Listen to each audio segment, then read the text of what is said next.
आज मैं आपके सामने एक ऐसी कंपनी के बारे में बात करूंगा जिसका कोर बिजनेस मॉडल है डिस्ट्रेस क्रेडिट के अंदर। कंपनी का नाम है जेएम फाइनेंशियल और कंपनी की मार्केट कैप और कंपनी की बुक्स पे जो कैश पड़ा हुआ है वो तकरीबन तकरीबन सेम है, अराउंड 7,000 करोड़ के आसपास का। लेकिन ये एक ऐसा बिजनेस है जहां पे आपकी रिस्क एपिटाइट भी ज़्यादा होनी चाहिए, क्योंकि इसके अंदर रिटर्न की पॉसिबिलिटी भी बहुत ज़्यादा है। पहले तो ये समझेंगे डिस्क्रेस क्रेडिट होता क्या है। जो भी आपके बैंक्स होते हैं जो कि लोन प्रोवाइड करते हैं अपने बोरोवर्स को, बड़े बड़े आपके कॉरपोरेट लोन्स, आपके एसएमई लोन्स, आपके आपके मीडियम साइज लोन जो देते हैं, उसके अंदर जहाँ पे बैंक्स को पेमेंट की दिक्कत आती है, तो वो जो एनपीए वाला बिजनेस है वो ये डिस्क्रेस क्रेडिट प्रोवाइडर्स को देते हैं, जो कि इन रेजोल्यूशंस पे काम करते हैं। और जब ये रेजोल्यूशंस ठीक हो जाते हैं तो इसमें सबसे ज़्यादा बेनिफिट भी इनको ही मिलता है, क्योंकि सबसे बड़ी बात तो ये है कि इस कंपनी का जो जेएम फाइनेंशियल है उसका डिस्ट्रेस क्रेडिट के अंदर अराउंड जो एयूएम है वो है अराउंड 15,000 करोड़ का। कंपनी के पास जो डिस्ट्रेस क्रेडिट बैठा हुआ है उसकी अगर हम ड्यूज की बात करें, जो कि इन कंपनीज को अपने प्रोवाइडर से लेने हैं अभी फिलहाल, वो है अराउंड 77,000 करोड़ के। और ये जो उन्होंने एसेट्स खरीदे अपनी बुक्स पे डाल के, उसकी जो वैल्यू है अराउंड 23,000 करोड़ की है,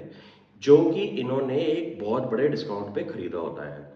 क्योंकि जितने भी आपके बैंक्स हैं उनके पास एक्सपर्टीज नहीं होती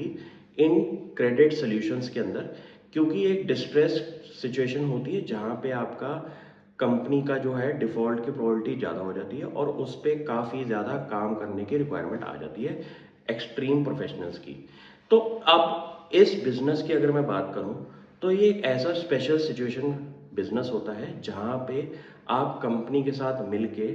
थोड़ी सी क्रेडिट प्रोवाइड करते हैं, उस बिजनेस को वापस रिवैम्प करते हैं, और जब बिजनेस चल जाता है तो उसके एसेट्स को या तो आप सेल करके अपना लोन वापस लेते हैं या फिर उसको फाइनेंशियली टर्न अराउंड करके एक थर्ड पार्टी को भी बेच सकते हैं।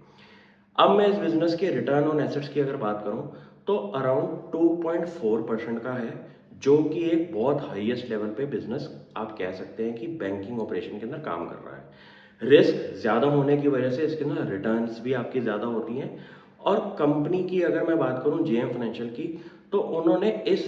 सिर्फ बिजनेस के लिए अराउंड 50 प्रोफेशनल्स रखे हुए हैं, जो कि धीरे धीरे इन कंपनीज को वापस जिंदा करते हैं और इनको फाइनेंशियली टर्न अराउंड करके अपने एसेट्स बेच के उसका जो पार्ट है प्रॉफिट का अपनी कंसोलिडेटेड बुक्स में दिखा देते हैं। ये एक बहुत टेक्निकली एडवांस बिजनेस होता है जहां पे बहुत ज़्यादा रिस्क लगता है आपका,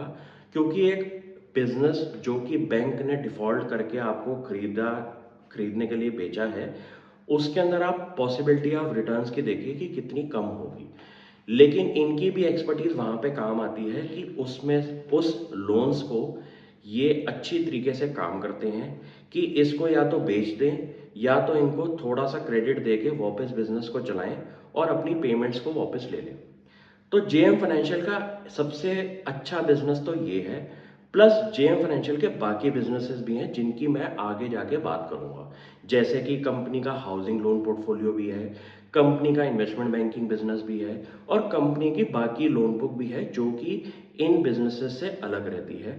तो एक कंसोलिडेटेड लेवल पे आप कह सकते हैं कि जेएम फाइनेंशियल एक इन्वेस्टमेंट बैंक है जो कि डिफरेंट डिफरेंट वर्टिकल्स में काम करता है और उनकी प्रॉफिटेबिलिटी भी अच्छे लेवल पे इस टाइम ट्रेड कर रही है। मैं मार्केट में ऐसी बेट्स भी लेता हूं अपने कुछ परसेंटेज की पोर्टफोलियो की, जहां पे थोड़ा सा रिस्क इन्वॉल्व भी होता है लेकिन रिटर्न की पॉसिबिलिटी भी आपकी ज़्यादा होनी चाहिए। तो आप भी इस कंपनी को फर्दर स्टडी करें और आपको काफ़ी इंटरेस्टिंग लगेगा इसका बिजनेस समझने में कि डिस्ट्रेस एसेट्स क्या होते हैं और उनमें कैसा पैसा बना सकते हैं। Thank you.